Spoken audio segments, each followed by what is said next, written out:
Le Canada vient d'annoncer une prolongation de permis de travail jusqu'à 12 mois pour certains travailleurs temporaires au Québec. Mais attention, cette prolongation ne concerne pas tout le monde. Dans cette vidéo, je vais t'expliquer concrètement de quoi il s'agit, les qui sont concernés par cette prolongation et surtout ce que ça signifie ou ce qui change pour toi qui est tout simplement encore en Afrique et qui souhaite immigrer au Canada pour travailler. Donc, je vais t'expliquer cela de manière concrète. Tu verras vraiment que c'est une bonne information compte tenu que tu es encore peut-être au Togo, tu es encore peut-être en France ou encore même en Côte d'Ivoire, au Cameroun et tu te dis c'est difficile ou peut-être ça devient de plus en plus fermé, ça devient de plus en plus impossible d'aller travailler au Canada. Donc, nous commençons d'abord par les faits. Donc, comme je t'expliquais, l'annonce est sortie. Tu sais, lorsque tu obtiens un permis de travail fermé, donc ça veut dire tu es à l'étranger, tu as ton permis de travail pour aller travailler au Canada. Ça veut dire que c'est un employeur qui a permis que tu viennes au Canada travailler. Par conséquent, donc, on t'octroie ce qu'on appelle le permis de travail fermé qui te lie donc à cet employeur et il y a une durée donc sur ce permis. Donc, ce permis peut être de 2 ans, de 3 ans, ça dépend, de 1 an. Et lorsque donc tu y vas, et après l'expiration de ce permis, si ce n'est pas renouvelé, tu dois tout simplement retourner dans ton pays. Or, actuellement, si là tu vois, nous sommes en 2026, il y a plusieurs personnes qui sont dans ce cas de figure, que leur permis est arrivé, donc est en train d'arriver en expiration. Donc, ils vont avoir tout simplement le permis doit s'expirer en 2026 et ils vont, si leur permis n'est pas tout simplement renouvelé, ils vont tout simplement retourner dans leur pays. Mais cette nouvelle qui est exceptionnelle, qui est vraiment bénéfique, c'est que le gouvernement a décidé tout simplement de prolonger donc, ceux qui se trouvent, donc la majeure partie de ceux qui se trouvent dans ce cas de figure, leur permis de travail jusqu'à 12 mois, tu vois, donc jusqu'en 2027. Et ça leur permet, tu vois, ça leur permet tout simplement de continuer à exercer pour le même employeur. Donc, tu vois que c'est une nouvelle très, très importante. Plusieurs personnes s'inquiétaient avec les mises à jour qui se font régulièrement au niveau du Québec.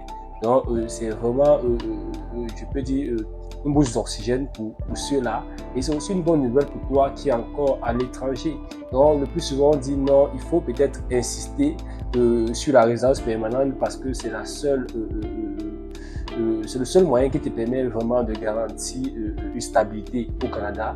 Mais on oublie qu'il y a des moyens également temporaires qui sont des moyens qui peuvent te permettre, qui peuvent être des leviers pour te permettre d'obtenir cette stabilité. Donc voilà un peu les faits. Bien, donc nous allons évoluer avec qui est concerné donc par cette prolongation. Donc comme je t'expliquais, ce n'est pas tout le monde qui est concerné par là-bas.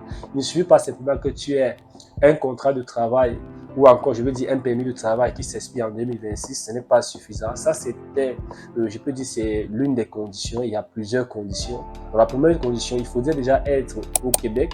Donc, il faudrait être au Canada et précisément au Québec. Ça, c'est la première condition. Donc, il s'agit, ce n'est pas un nouveau programme que le gouvernement a mis sur pied, non. C'est juste que le gouvernement a décidé que ceux qui sont déjà au Québec, qui ont un permis de travail fermé, et ils peuvent donc bénéficier de cette prolongation de 12 mois sur leur permis de travail. Donc ça, c'était la première condition. La deuxième condition, comme j'expliquais, il faudrait avoir tout simplement un permis de travail fermé. Donc ça veut dire que tu es lié à un employeur. Il ne faudrait pas que tu as changé peut-être d'employeur, non, ou tu as utilisé, c'est possible. C'est vrai que lorsque tu as un permis fermé, ça veut dire que ça te lie directement à ton employeur. Mais il faudrait que tu sois toujours avec le même employeur afin de bénéficier donc de cette prolongation et que ton permis s'expire en 2026, tout simplement. Et la troisième donc, condition pour bénéficier de cette prolongation de 12 mois, c'est tout simplement qu'il faudrait avoir une invitation au PSTQ. Le PSTQ qui est tout simplement le programme de sélection des travailleurs qualifiés du Québec.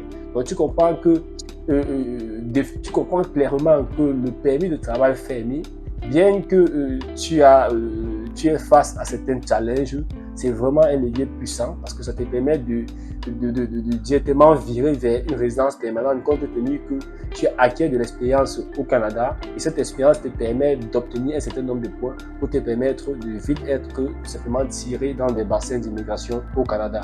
Et c'est même la raison pour laquelle Le gouvernement a décidé cela parce que tu imagines si on doit tout simplement renvoyer un employé dans son pays alors qu'il a déjà engagé tout simplement une demande tout simplement il a été tiré même dans le bassin, tu vois, il a été tiré tout simplement dans le programme de sélection des travailleurs qualifiés. C'est une perte au niveau de son employeur. Donc, c'est une stratégie pour essayer d'alléger la tâche, pour essayer de favoriser les employeurs et maintenir l'économie au Canada. Donc, c'est un peu ça l'objectif de cette prolongation.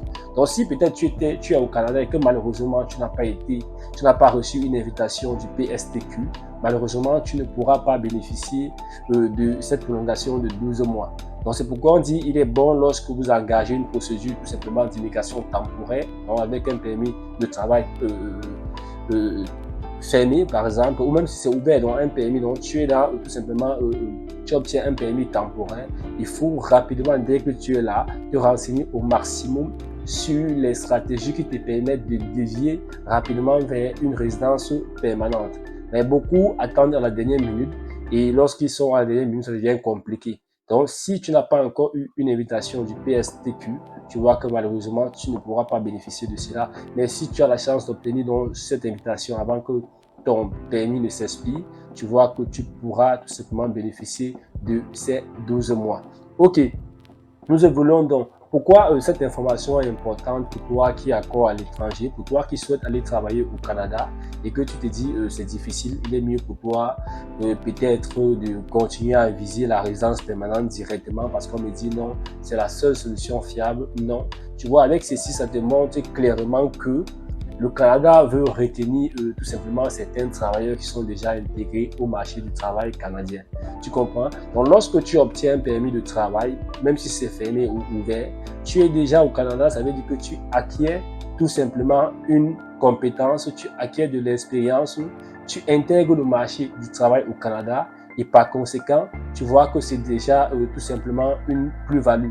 C'est une plus-value parce que c'est ce qu'on recherche. Si tu es déjà intégré, ça ne sert à rien d'aller tout simplement rechercher des gens qui ne sont pas encore intégrés. Tu vois, donc c'est vraiment quelque chose de fort. Tu peux avoir des difficultés d'intégrer un programme de résidence permanente. Il faut continuer à postuler, il faut continuer. Nous avons fait énormément de vidéos sur cette chaîne pour te permettre de trouver tout simplement le travail au Canada depuis l'étranger. Et jusqu'à aujourd'hui, plusieurs personnes en trouvent. Pourquoi pas toi? C'est juste peut-être parce que tu ne fais pas bien les choses. Peut-être ton CV n'est pas bien monté. Peut-être tu ne présentes pas les éléments comme il faut. Peut-être tu ne fais pas le suivi normalement. Tout cela, nous allons essayer de t'expliquer sur la chaîne. Si c'est la première fois que tu arrives sur cette chaîne, nous t'invitons à aller regarder ces différentes vidéos car ça te permet tout simplement de mieux structurer ton projet, que ce soit au niveau de la résidence permanente ou encore au niveau tout simplement du permis de travail. Tu as toutes les informations sur cette chaîne. Donc, une fois de plus, si tu n'es pas abonné encore sur la chaîne, merci de t'abonner simplement, ça ne te coûte rien. C'est le seul moyen pour toi de nous encourager à continuer de faire des vidéos qualitatives sur l'immigration au Canada et particulièrement sur le travail au Canada depuis l'étranger. Donc, tu comprends clairement que l'objectif du Canada, c'est tout simplement de retenir, de maintenir des travailleurs au Québec afin qu'ils puissent tout simplement obtenir leur résidence permanente et continuer à travailler. Donc, le gouvernement ne trouve pas nécessaire de créer une rupture alors qu'ils sont déjà dans une démarche de résidence permanente. Ok, donc le deuxième élément qui est clair, tu vois bien que le permis de travail, c'est vraiment un levier de stabilisation. Donc, nous essayons de t'expliquer cela sur cette chaîne. Tu peux avoir un âge avancé, or tu as une très bonne expérience, que ce soit dans la mécanique, que ce soit dans un domaine bien spécifié. Au lieu de persister, tu as déjà perdu des points au niveau des programmes de résidence permanente, compte tenu que ton âge est avancé.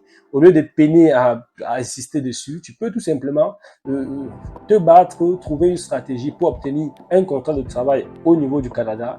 Et par la suite, dès que tu seras au Canada, le fait que tu aurais des expériences professionnelles au Canada, ça va compenser donc les difficultés ou les pertes de points que tu as eues au niveau de ton âge. Donc, tu comprends clairement que le fait d'avoir un permis de travail, ça reste vraiment un vrai levier de stabilisation dans ton projet d'immigration au Canada.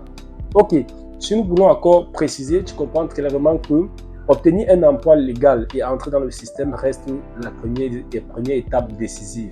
c'est clair. Tu vois que peu importe que tu sois dans un programme d'immigration à la résidence permanente, que tu sois dans un programme tout simplement que ce soit en entrée express, tu vois que obtenir tout simplement un emploi légal, c'est l'élément, je peux dire, l'étape la plus décisive. Parce que peu importe le type de programme, c'est un levier qui te permet de rapidement avancer dans ta procédure.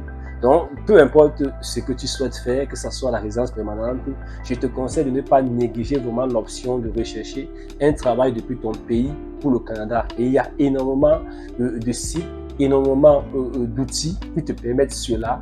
Et le plus souvent, c'est que tu ne fais pas bien les choses et malheureusement, tu passes à côté. Malheureusement, je te dis non, on ne recrute plus. Il y a même des recrutements, actuellement, ce mois de mars, il y a des recrutements qui se font au niveau de Paris. Il y a énormément de recrutements également qui seront en cours dans les mois à venir, que ce soit en mai, que ce soit même en avril. Donc, tu vois, il faut juste être à l'affût de l'information, il faut être juste bien informé, bien faire des choses. Tu pourras, peu importe bien ton programme, obtenir ton emploi et ça va permettre que ça soit vraiment un levier pour te permettre de rapidement intégrer le marché du travail au Canada.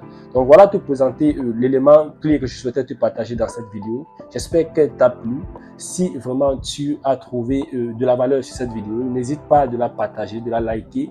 Et surtout, si tu n'es pas encore abonné, merci de t'abonner et on se retrouve à la prochaine vidéo.